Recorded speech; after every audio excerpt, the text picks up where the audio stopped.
this edition of FedGov Today with Francis Rose. Be ready to do this when your agency opens up again. Figuring out of the work that you left behind, where is it? Some of it advanced because there were people who were able to work or because contracts were funded and that work moved forward.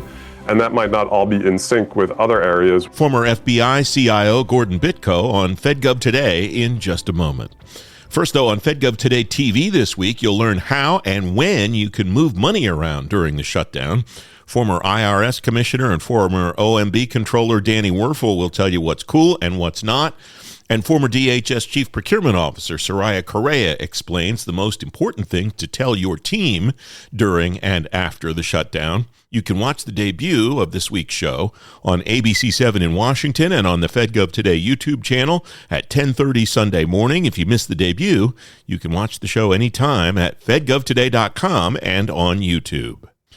Experts say the shutdown and eventual reopening will impact every agency's technology operation. Leaders could find some surprises when they open back up. Gordon Bitko is Executive Vice President for Public Sector at ITI. He's former Chief Information Officer at the FBI. Gordon, it's great to see you again. Thanks for joining me as always.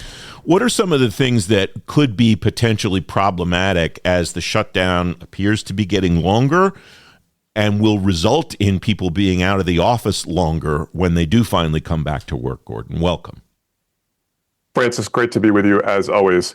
A few things really come to mind as challenges as the shutdown extends. The first one is just the general amount of uncertainty that exists and continues to propagate. How long are things going to go for? What does that mean for contracts that were negotiated and maybe can or can't be staffed and supported appropriately?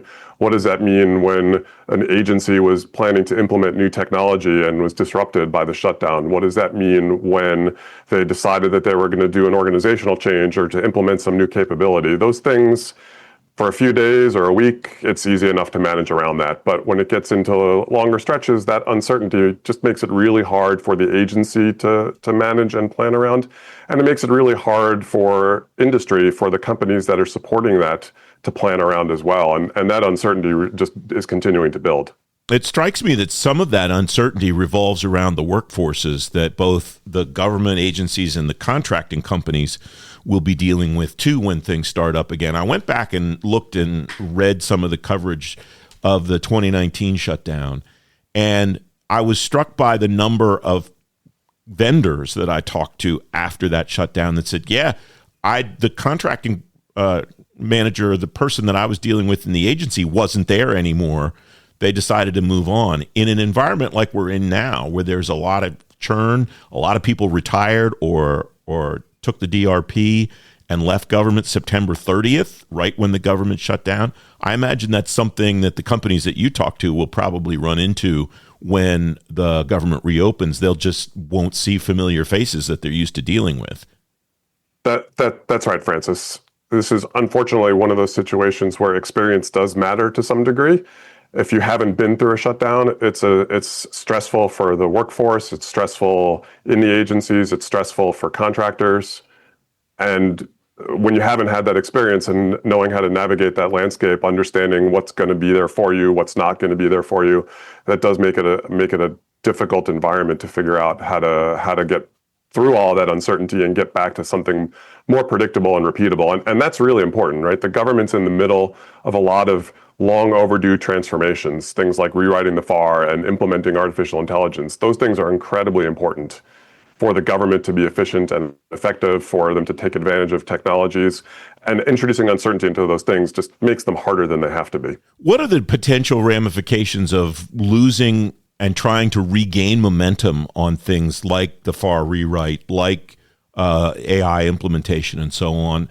Is that just a matter of, I know you don't just turn things back on and get back to where you were, and it strikes me that just kind of getting the ball rolling again could be maybe the most difficult part of the reopening process. Yeah, I hope it's not. I hope we are able to get right back into things. For example, the FAR rewrite, the FAR Council, the folks at GSA who led that, they did an amazing job. When the executive order came out and said, we're going to rewrite the entire FAR by September the 30th, I'll go out on a limb here, Francis, and say probably nobody believed them, right? Everybody looked at that and said, how many thousands of pages are you talking about reviewing? and how many regulations and how many authorities, and they did it. That is truly amazing. But now in the process, there's going to be a further review. The deviations have been published for all the sections, and there's an opportunity for industry to review and respond, and for the public to review and respond and provide comments. But then what?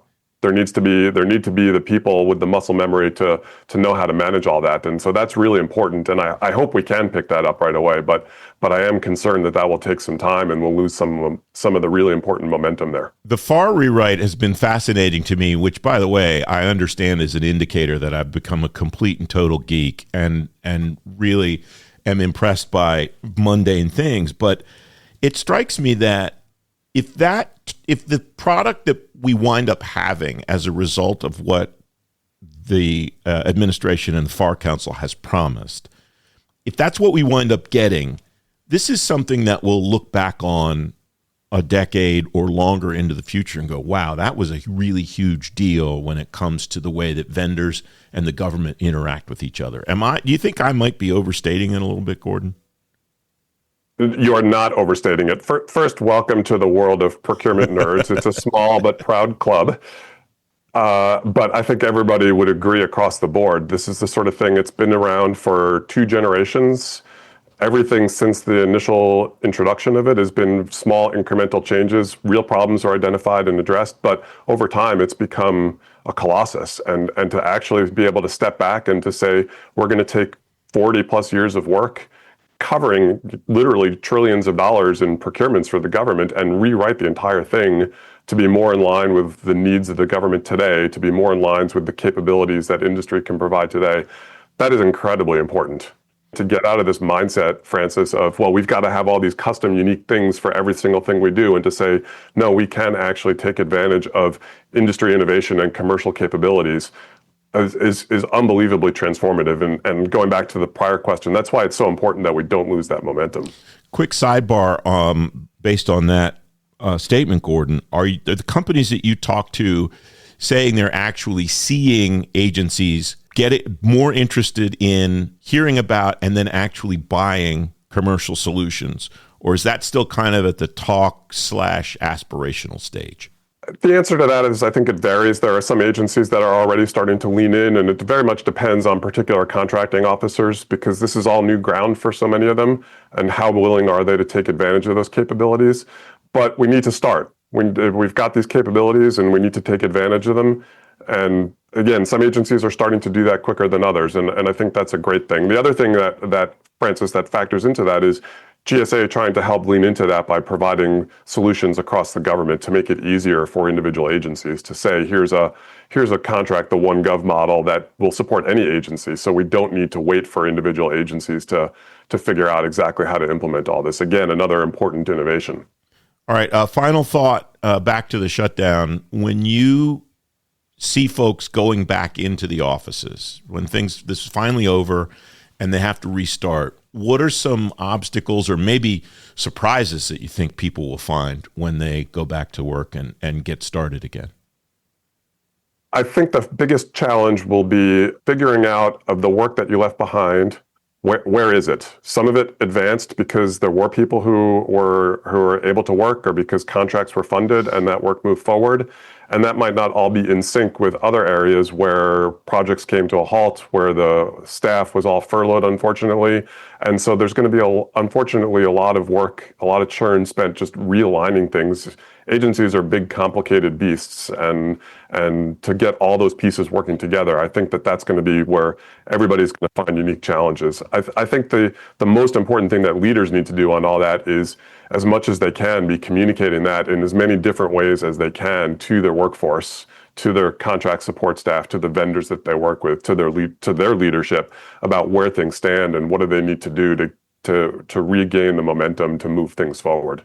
Gordon, it's always great to get your insight into all these things. I appreciate your time today. Francis, great to be back with you again. You can read more on today's show page at fedgovtoday.com.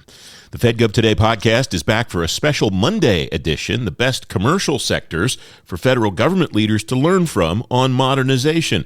George Kaczmarski of EY will share some ideas. If you don't want to miss that, you can follow the FedGov Today podcast on Apple Podcasts, Spotify, on the FedGov Today YouTube channel, or on demand at fedgovtoday.com. I'm Francis Rose. Thanks for listening. Have a great weekend.